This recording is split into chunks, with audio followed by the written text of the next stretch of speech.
Hey guys, it's Tony here from Gamefreak blog again, just bringing you another video. It's another Gamefreak favourites, it's another in the Gamefreak favourites retro series, and this time it's Final Fight. I'm going to be playing the Xbox Live Arcade version. Now, Final Fight came out in 1989. It was a huge success in the arcades and on the home consoles as well. The Super NES got a really good version of it. Unfortunately, you can only play as like Cody or Hagar though, and it was only like single player. Which was a bit of a disappointment really. The best version that came out at the time from memory was the Mega CD version. It had all three characters on it, it had 2-player modes, every single stage of the arcade was in there. I believe there was one that was cut from the Super NES, but I could be completely and utterly wrong on that. But anyway, I digress. Now, my initial memory of Final Fight was when we were kind of like teenagers really.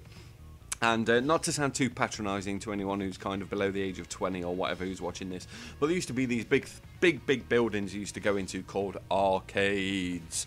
They had rows and rows of video games all lined up, and you go in and you stick your money in, and you know you'd get a credit, and you could go and play whatever it is.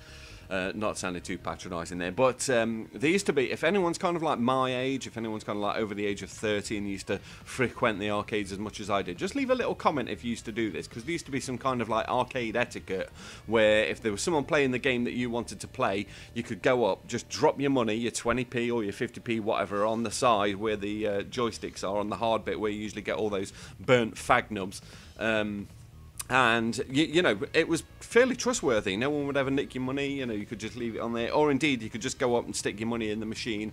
As soon as they left, you'd go back and the credits would be there waiting for you. And I remember one time when we went into the arcade in town, me and my friend Bob, and we was playing on Final Fight, and some guy came up and put a pound in. You know, flash bastard, came up and put a £1 coin in, and my friend Bob died. He got killed, but he saw that it was like press start.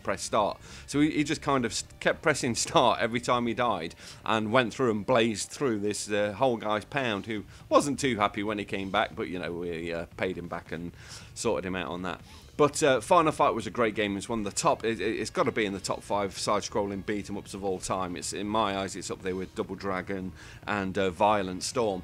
And the one level that kind of stuck with me all the way through that, as you know, with this Gamefreak favourite series that I'm doing, I'm taking levels from games that I loved, good, bad, old or new. It's the levels that stuck with me the most in that game that I'm going to be going through and talking about. And today's level is going to be level 2, the battle all the way through to the subway to fight the big end baddie. His name's escaping me at this moment in time. Sodom, the guy that was in the the Street Fighter Alpha game, the big samurai mask dude. So here we go, jumping straight into the subway. Playing here as Mike Hagar, as you can see, the cross between Arnold Schwarzenegger and Tom Selleck. Now, there very well may be, I had a run through on this, because obviously I had to go through level 1 to kind of get to this place, and for some reason there's just people jumping in on Xbox Live. Some people are just like jumping into the game, so if someone else jumps in, just ignore them. I'll try and hit them or whatever. I'll stick as Hagar just in case there's any kind of confusion. But it's a really great level. It's got a real mix of enemies, including the most irritating enemy in the game are those like little bloody, the guy that's called Hollywood there, the guy with the knives, really irritating. And as well as the what's the guy's name there, the big guy, Andor Jr. He was I think there's one of them that went into Street Fighter 3, Third Strike or whatever it is, Hugo, the big guy with poison that comes out. They've got that really irritating kind of like chest barge that they do to you. But the thing that struck me with this level is especially this next little bit where you're getting on the train, the way it's all rocking about, it's zooming past. Again, it was just one of those things that you play it as a kid and you think, my god, this is like the best video game ever. Nothing's ever going to get better than this. And, you know, now we've got train levels such as like what you see on Uncharted 2 and whatever, so... And there's the whole thing as well with poison in Final Fight. There's like the kind of meme, or I think one of the creators of it kind of came out and said that poison, the kind of woman that you see running around in the hot pants and everything, is actually a transvestite or a transsexual. It's actually a bloke. But, you know, looking at her in the game and looking at her on Hugo's shoulder in Street Fighter 3, I still would. Look! There's those hot pants. Hot pants and the flaming red hair. but that she's quite irritating, so you just want to shoulder barge her in that head like this. But I really love Hagar. He's slow and cumbersome, and he's a pain in the arse, but his moves are, I mean, his pile driver thing that he does there, it's just the strongest move in the game, you know. Pretty much wipe out most enemies within one hit. And some of the bosses, you know, it'll probably take at least half of their energy off with each pile driver that you give them. But Final Fight was a great game, like I said, on the Super Nintendo. I played it to death. On the Mega CD, I played it to death. It's another one of those stalwart games that you can just keep coming back to, and it will just never really get old.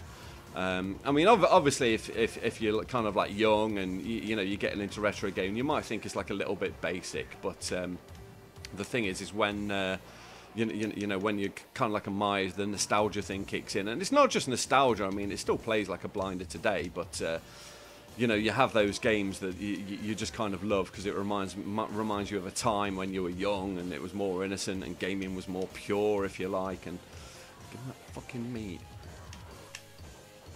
Makes you think that this meat that's all sticking around in bins has got to be quite rancid, really, hasn't it? It's a headbutt. Oh, yeah. Son of a bitch. So finish him off with a pile driver. Boom. Get that big sweaty Tom Selleck arse right on your head. So we jump out of the train here. We've just got like a little bit of a waste bit to go through, break through a fence, and then we're conveniently in a boxing ring. I don't know what kind of place this is that's got like a bloody alleyway on that. No, you don't. You always usually get me with that kick thing. Yeah, boxing ring with a seedy alley attached to it, with a kind of a train line that doesn't really go anywhere.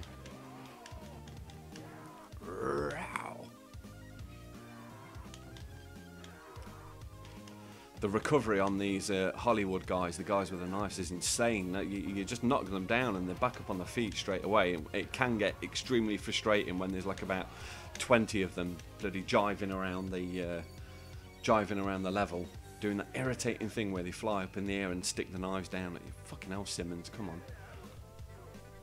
Got a head made of granite. But yeah, Final Fight is awesome. I was so glad they brought Mike Hagar back in Marvel vs. Capcom 3. It's like, Hagar, yes.